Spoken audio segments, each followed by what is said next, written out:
so we're talking about finding and funding them, right? So now you know who's finding in our business. In our business, Chris finds our facilities. He's got 5 facilities under contract right now. What we're going to do in the coaching session on Tuesday, if anybody just decides to join Storage Nerds, we don't meet tomorrow because we meet every other Tuesday. Next Tuesday, Chris is coming on. And what he's going to do is we're going to call owners of storage facilities. And then all the students get to hear how Chris talks to everybody. I talked to one guy, because, I'll call too and talk to him too. But like, I talked to one guy on the phone and he wants to sell his storage facility, but he's not quite ready. Essentially, he's like, don't worry, I'm going to sell it to y'all. We call and check in like once a month or something. And I called him up and I was just introducing myself, because usually what happens is Chris goes out and he talks to the storage facility owners now, right? So that's completely delegated. I'm totally out of all that now. But what he does is like, he'll talk to them and then and then if he thinks that it's like, I need to call in and introduce myself, then I will. So I called this guy and I introduced myself to him and he was like, I just want you to know that Chris is like a really good guy, like a really good salesperson, like very nice, very courteous. He's like, didn't feel pushy at all. Like he wanted to get to know who I was. Like on the phone, Chris is a really good guy. You've really lucked out. That's what he told me on the phone. I was like, thank you very much. Yeah, I think so too. I totally agree. Everybody loves to talk to Chris on the phone. So you have to be that type of person on the phone. If you're going to be making the calls, right? You have to be the person on the phone that like people are going to like, because that's how they're going to sell. He's like, and that's what the guy said. He's like, I'm going to sell to you because I just really like talking to Chris on the phone. He's like, I'm going to go out and meet Chris. He's like, but I really liked him a lot. It's like and that's really how it is if you're going to just only do phone stuff, right? And Chris was like randomly call people and just try to get them to sell, right? So when you're doing finding them, I drive for storage. So now we know we drive for storage. Hashtag driving for storage. If you ever drive for storage, tag me. Post it out and tag. You should definitely be posting this stuff out, right? Because you want to start building credibility, right? People will be like, oh, you're driving for storage. What are you doing at the storage facility? Oh, I'm looking for one to buy. Oh, maybe I have some money. Maybe you could borrow my money. Happened to me when I did that, right? Driving for storage. And then number 2 is like calling people, just cold calling, right? And you can use Google Maps, right? You can use Google Maps to just call people and just be like, hey, are you interested in selling?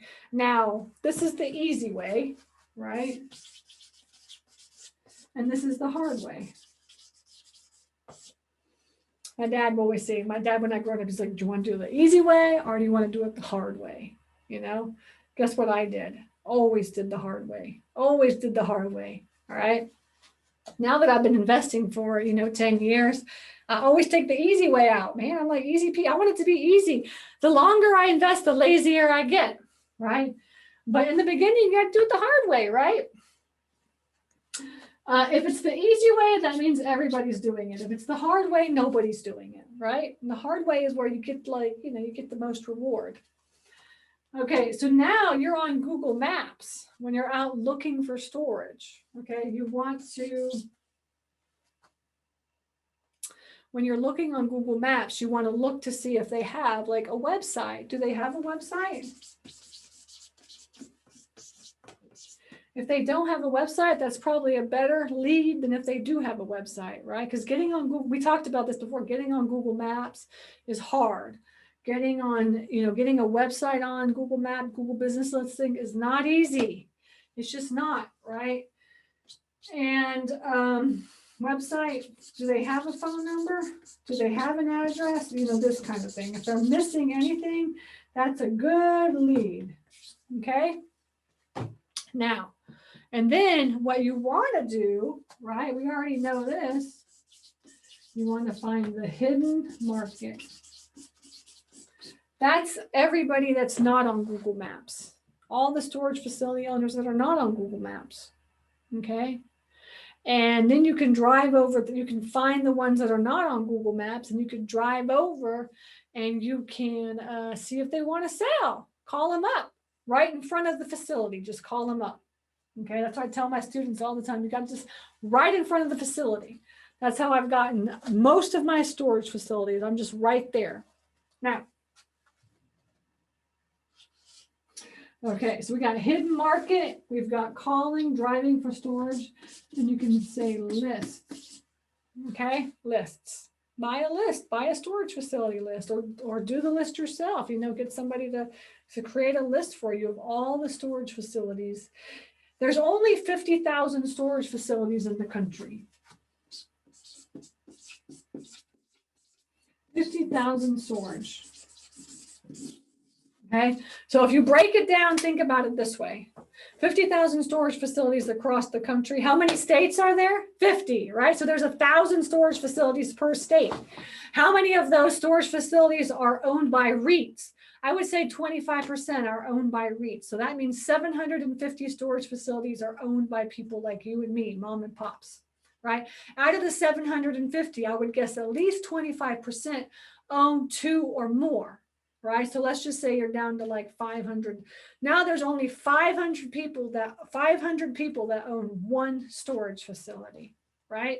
I would try to figure out who those people are that only own one, and then I would contact them to see if they want to sell. All right. You can send them letters. You can call them. You can text them. Right. That's what I would do. But guess what?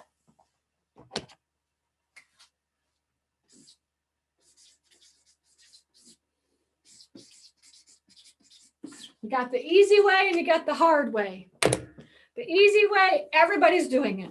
The hard way, nobody's doing it. Okay, so the question to you is, which way are you going to do it? The easy way or the hard way? I want to see in the chat. Which of these do you like the best of all the ways to find storage facility?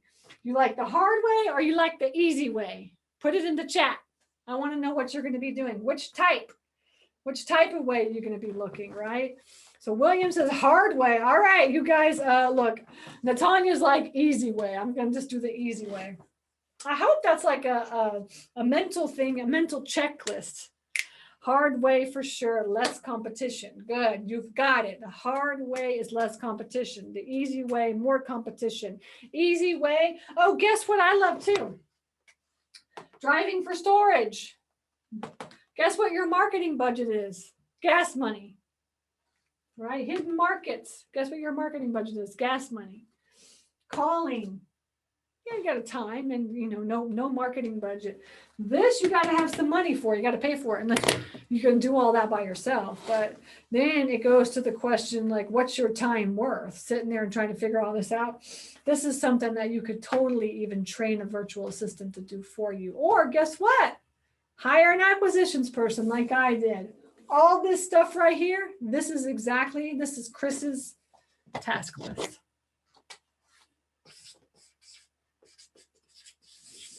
Chris, this is what he does.